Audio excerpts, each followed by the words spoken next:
আমি চলে যাচ্ছি এই সেশনের মূল অনুষ্ঠানে।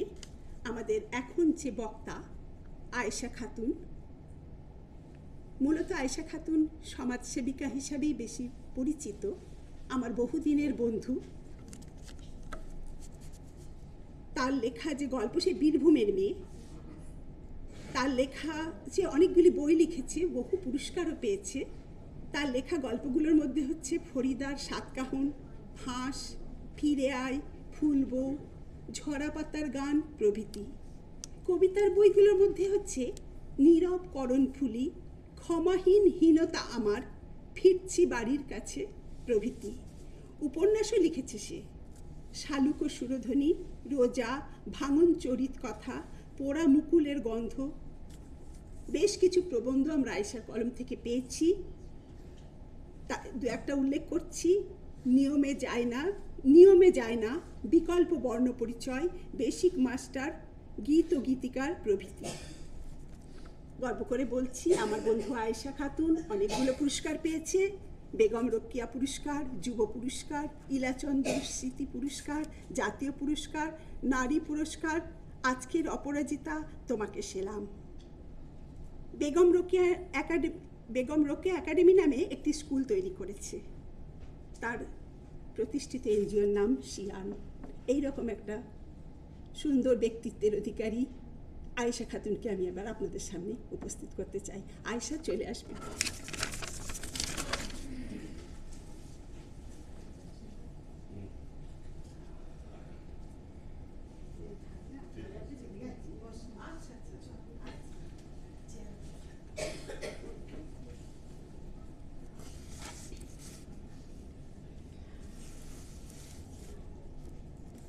শুভ বিকেল। আপনাদের সবার উপর ঈশ্বরের শান্তি বর্ষিত হোক। জোহার, নমস্কার, আদাব। আজকে একটা মজার দিন, সাহিত্য উৎসব। অনেক কথা আমি মিস করে গেছি, ফার্স্ট হাফে আসিনি। সেখানে শুনেছি ব্রাহ্মণ্যবাদ এবং সৈয়দবাদ, মানে একই রকম, এরকম শুনছি আর কি। আমি কখনো মানে আমি আপ্লুত, কিন্তু বেশ যে এরকম একটা অনুষ্ঠান করছে এতে আপ্লুত এজন্যই যে অনেক দিনের চিৎকার চেঁচামেচি ফেসবুকের সুবাদে আমরা সবার কাছাকাছি হয়েছি। আর তার আগে পর্যন্ত ধরুন আপনাদের চেয়ে বোধহয় এই হলের সবার চেয়ে আমি বয়সে বড় এখন। হ্যাঁ, তুমি আছো, তুমি আমার চেয়ে বড়। তো এখানে যেটা হয়েছে যে তখন থেকে যে মুভমেন্টটা করছি, ধরে নিন কি 93 সাল থেকে নাকি ফেরদৌস কিন্তু ফেরদৌস আমার ক্লাসমেট। হ্যাঁ, ফেরদৌস আর আমি পাশাপাশি দাঁড়ালে ফেরদৌসকে বুড়ো লাগবে, কিন্তু আমিও কিন্তু বুড়ি। তো এখন যেটা কথা হচ্ছে সেটা তো ক্রেডিট। হ্যাঁ, এই ক্রেডিটটাই হচ্ছে সাহিত্য। এইখান থেকে আমি কথা বলবো, মানে খুব ঘরোয়া পরিবেশ, খুব একটা এখন অফিসিয়াল, যদিও অফিসিয়াল, কিন্তু আমি বলবো যেটা ঘরোয়া, কারণ আমাদেরকে এখন দাঁড়াতে হবে। দলিত সাহিত্য একাডেমি দিয়েই আমি শুরু করবো। এখানে আমার বন্ধু আছে অসিত, কল্যাণী, সেকেন্ড হাফে বোধহয় আসবে, কল্যাণীর শরীর খারাপ হয়েছে, আশিস দা আসবেন, এরকম অনেকেই আসবেন, এখানে নীতিশ দা আসবেন। তো আমি বলবো কি যে লড়াইটা কিন্তু আমরা করতে জানি, কিন্তু আমরা গোছাতে জানি না। রবীন্দ্রনাথের কথা যে আমি সময়েই সাঁঝ দিয়েছিলাম, কিন্তু সময়ে নিভেইনি। সময়ে সাঁঝ দিতে বলে তো সবাই আমাদেরকে, কিন্তু সময়ে যে নিভতে হয় প্রদীপটাকে, সেইটা আমি করিনি। রবীন্দ্রনাথ বলছেন আমি সময়েই ফসল বুনেছি, কিন্তু সময়ে ফসল তুলিনি, সর্বনাশ করে ছেড়ে দিয়েছি। এটার ব্যাখ্যা আপনারা সবাই জানেন। পণ্ডিত মানুষ আছেন এখানে, ডক্টরেট মানুষ আছেন এখানে। আমার পরিচয় সাবিনা যা দিয়েছে সেটা সব ওই লোকেরা তৈরি করে, কিন্তু আমি নিজে, আমার একটা পরিচয় আছে। আমি একটা চাষি ঘরের মেয়ে। আমার বাবা সুফি সাধক। তিনি কিন্তু ইয়া নবী সালাম আলাইকা যেমন করতেন, তেমনি শান্তিনিকেতন ইউনিভার্সিটিতে পড়াশোনা করেছেন। আমার মাও তাই।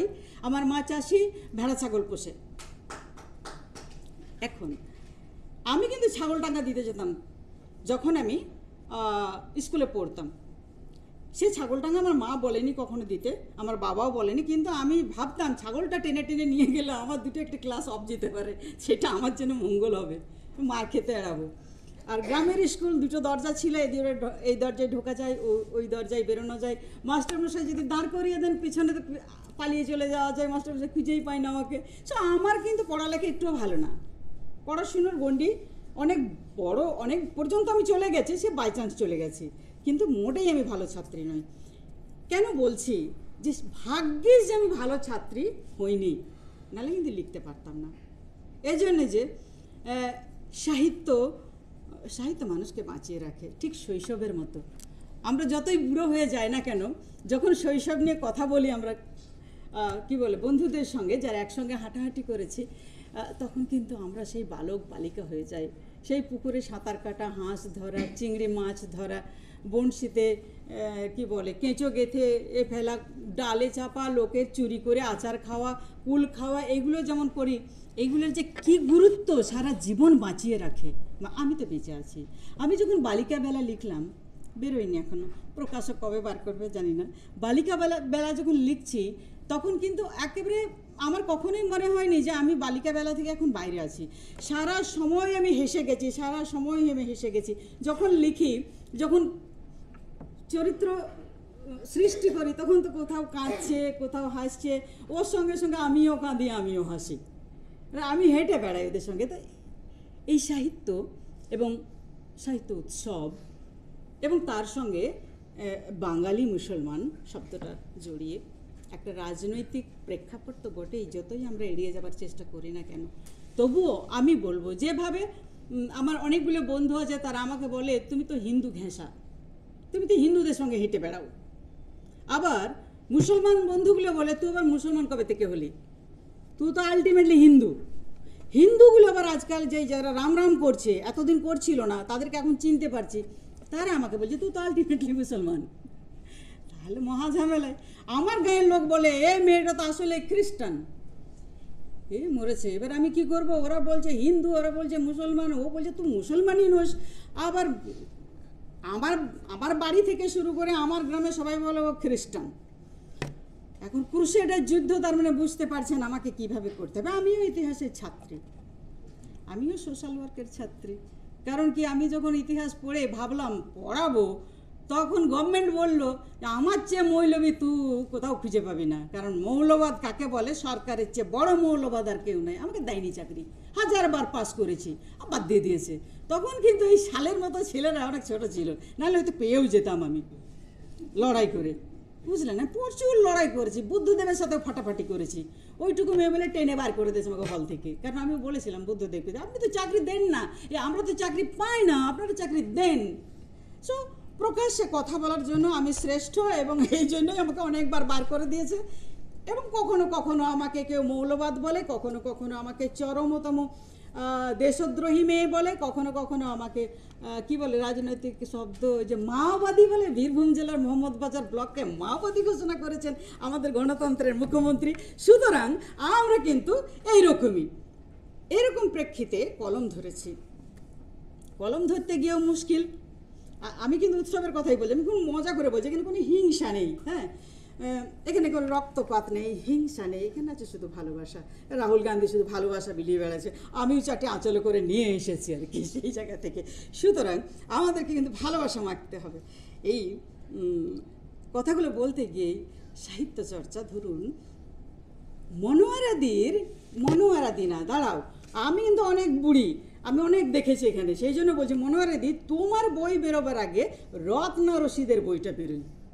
রত্না রশিদ বর্ধমানের, উনি মুসলমান বিয়ের গান, তা 2004 সালে আমার 300 মুসলমান বিয়ের গানের ব্যাগ নিয়ে পালিয়ে যায় চোরে।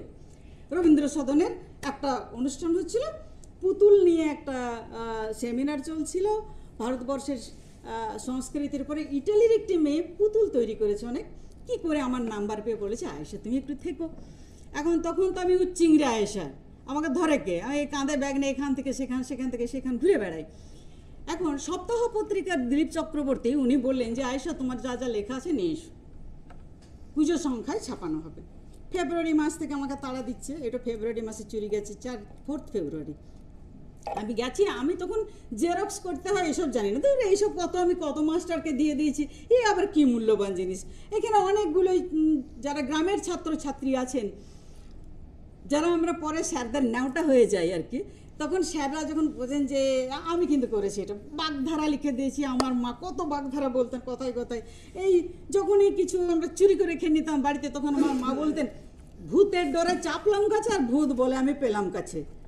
মা এটার মানে কি? বলছে তোদের ভয়ে আমি এই বিস্কিটের প্যাকেট লুকিয়ে রেখেছিলাম, আর তোরা দরজার খাঁজের উপর খাঁজে পা দিয়ে উপর থেকে পেড়ে নিয়ে খেয়ে নিয়েছিস, ভূত পেলাম বলে আমি পেলাম কাছে।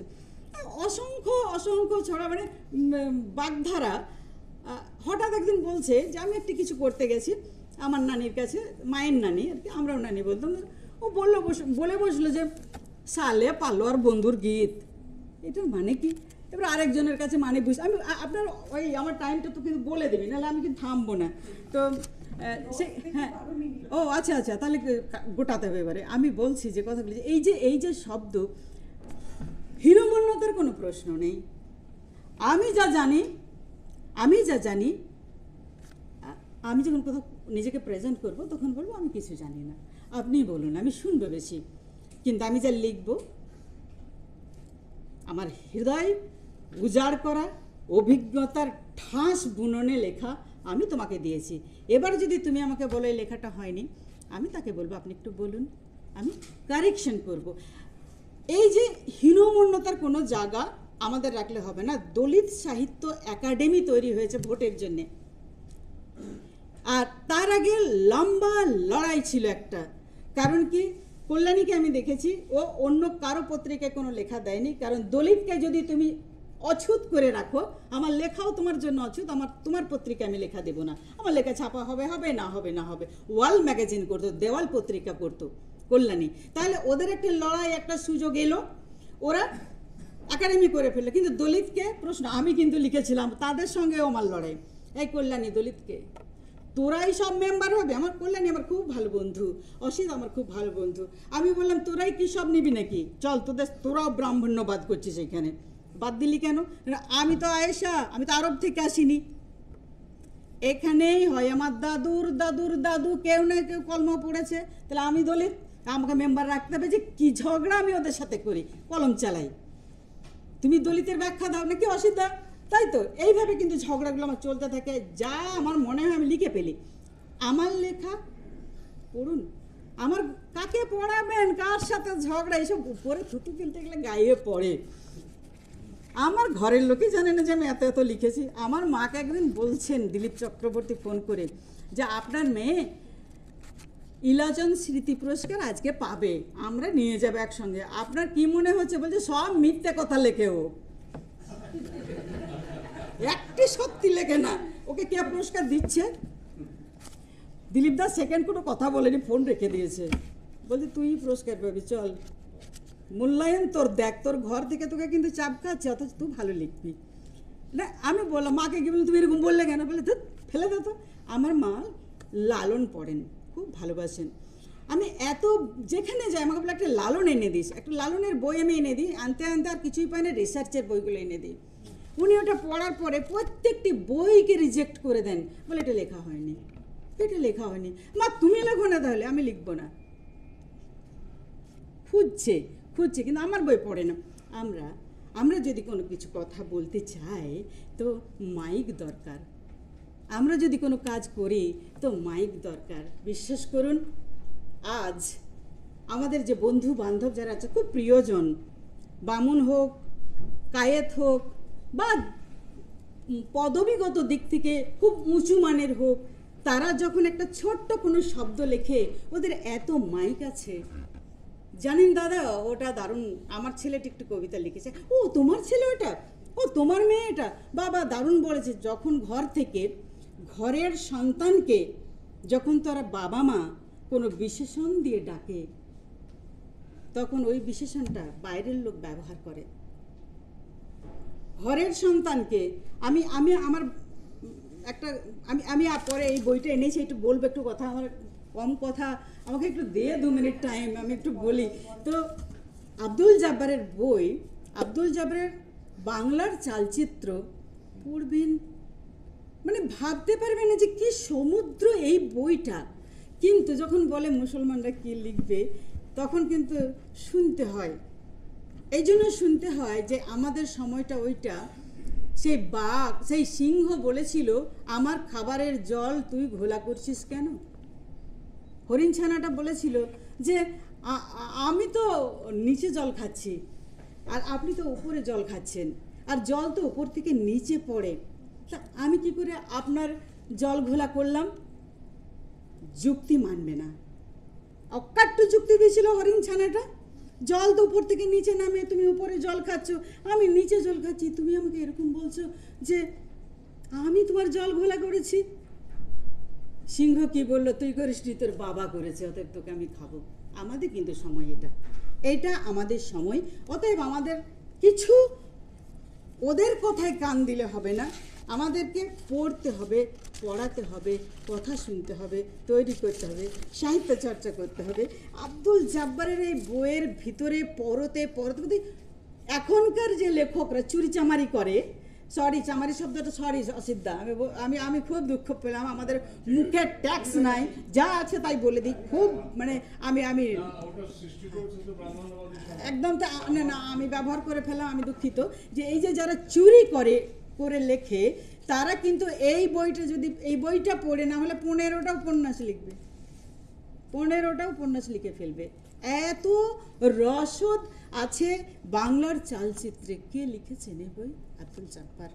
মারা যাবার সময় কেউ দেখা করতে যায়নি, পিজি হাসপাতালে ভর্তি ছিলেন। আমরা যারা নিজেদেরকে, নিশ্চয়ই আমাদের এখন বড় পরিচয় মুসলমান, 100% আমি এটা বিশ্বাস করি, কারণ ভারতবর্ষ ধর্ম নিরপেক্ষ দেশ বহুদিনের, কিন্তু ধর্ম সপক্ষের মতো দেশ বোধহয় পৃথিবীতে আর নেই ভারতের মতো, সব কথাতে ধর্ম। সেই জায়গা থেকে বলছি যে আমার আর পরিচয় দিতে কোনো অসুবিধা হয় না সব জায়গায়, যে আমি ভারতবাসী, আমি মহিলা, আমি নারী। হ্যাঁ, তুমি যদি আমার সাথে কলমা পড়তে লাগো, চলো আমিও পড়বো, তুমি যদি কি পড়ছো ওটা হয়তো আমার টেস্ট করা হয়নি, পড়া হয়নি, কিন্তু আমি সাঁওতালিটাও জানি, আমি হিন্দিটাও জানি, আমি তোমার সংস্কৃতিকে ভালোবাসি, কিন্তু গীতা পাঠ আমি করবো না। গীতায় মানুষ খুনের গল্প আছে, মানুষকে খুন করার কথা বলা হয়েছে, মানুষের খুন করাকে বারবার প্রভোগ করা হয়েছে। এই জায়গাটাই আমার তফাৎ। ধর্ম মানুষকে খুন করতে বলে না, ধর্ম ভালোবাসার কথা বলে। যদি ধর্মকে আমি ধারণ করতে জানি, তাহলে এখান থেকে আবার আমি ফিরে আসছি, আবার একটা সাহিত্যের জায়গায় আমি ঘুরে আসছি। যে দু একটি কথা বলি, ধরুন আমাদের মধ্যেও তো আরএসএস রয়েছে, মুসলমান আরএসএস আছে, তো বিশ্বাস করেন কি করেন না, আচ্ছা আমি আক্রান্ত, বারবার আক্রান্ত হয়েছে, তখন হয়তো আপনারা আসেননি। আমি আক্রান্ত হয়েছি 98 সালে, আমি আক্রান্ত হয়েছি 2000-এ, আমি আক্রান্ত হয়েছি 2004-এ, আমি আক্রান্ত হয়েছি 2008-এ, আমি আক্রান্ত হয়েছি 2010-এ, আমি আক্রান্ত হয়েছি 2014 সাহিত্য নিয়ে। বিভিন্ন জায়গায় আক্রমণ করছে আমাকে কিন্তু মুসলমানরাই। কেন 3 তালাকের করাতে লিখেছিস, কেন তুই মানে লিখেছিস রোজাটা তো উপন্যাস, সবাই ভাবলো রোজা মানে রমজান মাস, আসলে তা নয়। ওইটা মাদ্রাসা বোর্ড কিনে নিয়ে সব লাইব্রেরি পাঠিয়ে দিল, পড়ার পরে তো ধর ওকে, ও লিখলো কেন? আমি লিখবো না, তুই তালাক দিবি আর আমি লিখবো না, তুই হালালা করবি, আমি সিন্নি খেয়ে বেরিয়েছি। জানেন আমাদের গায়ে 3 তালাকের করাতে জুবেদ মিয়া ও চুপ করে বসে থাকতাম, আমরা নানা বলতাম, আর আজকে অমুকের ছাড় হয়ে গেল, সপি ছেড়ে দিচ্ছে ডাবিকে। হাই হলো কি গায়ের মেয়েরা, আমাদের বীরভূমের ডাইলেক্ট, হ্যালো করলে কিলো সপির তালাক দিয়ে দিলে, হ্যালো ডাবুনি যাবে কোথা? সাংঘাতিক কথা না? একটি মেয়ের সব শেষ হয়ে গেছে, সে যাবে কোথা? 3 তালাক হয়ে গেছে। তখন আস্তে আস্তে যুবেদ মেয়ে উঠে, তা যদি তোমরা ভাঙা সংসারে, আমি তো জোড়া লাগাই, আমি সোশ্যাল ওয়ার্কার, হ্যাঁ, তো আমি বিয়ে করবো। আমি একবারে একবারে কিরে করে বলছি গায়ে ছুবো না ডাবুনের, সকালবেলায় তালাক দিয়ে দেবো, কিন্তু রহিম আর মাকে কিন্তু 2টা শাড়ি দিতে হবে। যেখানে গরিবী আষ্টে পৃষ্ঠে জড়িয়ে থাকে, যেখানে গরিব করে রাখা হয়, যেখানে এত শিক্ষা অর্জন করার পরেও সরকারের মতো মৌলবাদী 2টো থাকে না, আমাকে 1000বার বাদ দিয়েছে। আমি তো একটা মুসলমান বলেই বাদ পড়েছি। আমার সাথে যা পড়াশোনা করতো, কেউ তো আমার মতন কর্ম করে লেবার খেটে খায় না, আমি তো মুড়িশ কেটে খাই। আমাকে মুনিশ যেতে হয়, প্রতিদিন কোনো না কোনো অফিসে মুনিশ যেতে হয়। আমি কাজটা করে দিই, আমি সেখান থেকে 2000 টাকা পাই, 1000 টাকা পাই, আমি জীবন জীবিকা করি। কারণ আমার তো মুখ খুব, আমার তো মুখের ধার খুব, আমার তো স্বাধীনতা ভোগ করি। তাহলে আমার আবার কারো আন্ডারে থেকে দুটো ভাত খেলে তো হবে না। যার আন্ডারে থেকে ভাত খাবো সে যা বলবে তাই আমাকে করতে হবে, আমি তো তা পারবো না। তাহলে দেখুন, আমাকে লেবার খাটিয়ে ছেড়ে দিয়েছে আমার গণতন্ত্রের সরকার, পিছনের সরকার, এখনকার সরকার এবং আগামী দিনের সরকার। বলছে তোকে মারবো, মনুসংহিতা আনছে, সে আবার হয়তো শুরু করবে অনেক কিছু। তা আমি এবার কনক্লুশন এ আসছি যে লিখবো কেন, কিসের জন্য লিখবো? আমার ভালো লাগায় আমি জানি তাই লিখবো, নাকি আমার কোনো দায়িত্ব আছে? কোন দায়িত্ব আছে মধ্যে?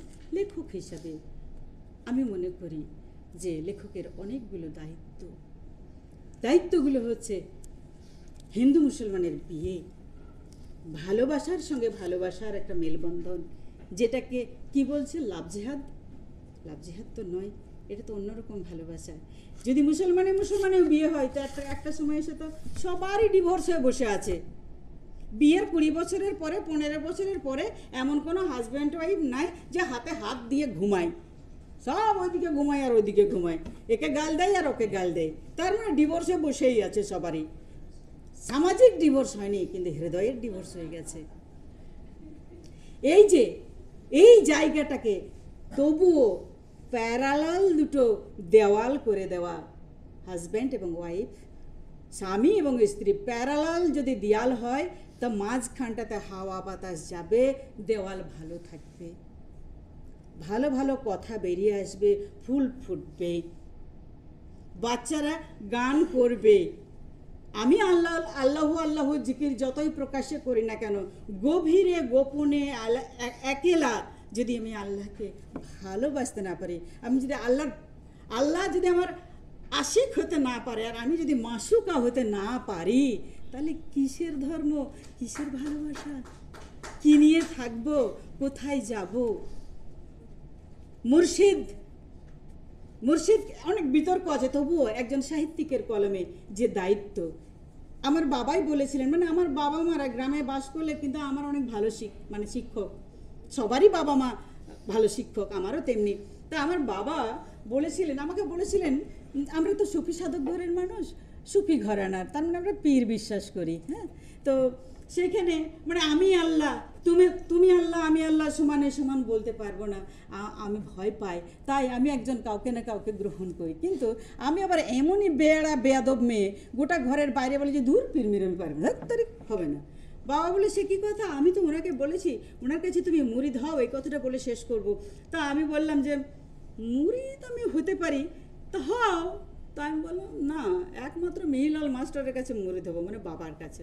তো বলছে না, এ তো আমাদের সিলসিলাতে নেই, কাদরিয়া সিলসিলায় নেই কি কন্যাকে বা পুত্রকে মুরিদ করা যাবে, গদ্দিন আসিনি আমরা নই। তা আমি হলো না তাহলে। তো বাবার কিছু না বলে 1 বছর পরে বাবা আমাকে ডাকলেন, বলে চলো মুরিদ হবে। আমি এবারে বললাম কার? তো বলে কেন আমারই মুরিদ হবে, তুমি তো সেদিন বলেছিলে যে হওয়া যায় না, ডিবেট করবে না, তুমি এদিকে এসো, মানে থামিয়ে দিচ্ছে আমাকে এবারে বললেন শচীন তেন্ডুলকরকে তুমি ভালো করে চেনো? হ্যাঁ চিনি। তুমি কি করে চিনলে? বলে আমি তোমাদের কাছ থেকে শুনে শুনেছি। আজহারউদ্দিনকে চেনো? হ্যাঁ চিনি। আচ্ছা, ওরা তো পৃথিবী বিখ্যাত শুনেছি নাকি বোলার, ব্যাটসম্যান, তাই না? আমি বলছি হ্যাঁ। ওরা কোচ রাখে কেন? কোচ মানে তো পীর, কোচ মানে তো শিক্ষক, কোচ মানে তো ট্রেনার। আমি যে রাখে, প্র্যাকটিস করে আমার মতন কুড়িয়ে হয়ে যেন না হয়, অলস হয়ে যেন না যায়, সেই জন্য বলছে না। ও তো পৃথিবী বিখ্যাত ব্যাটসম্যান নয়, ও তো পৃথিবী বিখ্যাত স্পিনার নয়, তাহলে ওই কোচকে কেন রেখেছে? ওরা আজহারউদ্দিন এবং তেন্ডুলকর ওরা পৃথিবী বিখ্যাত, ও কোচরা নয়, কিন্তু ওদেরকে রাখলো কেন? বাবা বলেছিলেন প্রতিদিন কালি ধুতে হয়, প্রতিদিন কালিকে ধুয়ে দিতে হয়। ওনারা প্রতিদিন প্র্যাকটিস করবেন, কিন্তু তার কবজি কতটা ঘুরলো 6টা বল মারতে গিয়ে, এটা কিন্তু দেখছে। তোমার দেখার লোক রাখতে হবে, এর নাম পীর ধরা। তুমি যে ন্যায় অন্যায় করছো, তুমি ভাবছো তুমি চরম ন্যায় করে বেড়াচ্ছ, চরম ন্যায়ের মধ্যে দিয়ে তুমি ফুটে উঠছে এক চরম ব্রাহ্মণ্যবাদের ফুল। এটা তোমাকে কখনো মুক্তি দেবে না। সাহিত্য মুক্তি দেয়, সাহিত্য আনন্দ দেয়, সাহিত্য ভালোবাসা দেয়, সাহিত্য জন্ম দেয়। সুতরাং যদি জন্ম দিতে না পারো, আগামী পৃথিবীটা শূন্য হয়ে যাবে, মরুভূমি হয়ে যাবে। এই জায়গাতেই নারীরা বিখ্যাত। নমস্কার, ভালো থাকুন, শুদ্ধ থাকুন, সুন্দর থাকুন। আয়েশা মানেই এক আকাশ প্রতিবাদ। এমনই প্রতিবাদী কণ্ঠ আয়েশা তার উত্থানের কাহিনী শোনালেন, তার সাহিত্যিক জীবনের কাহিনী শোনালেন।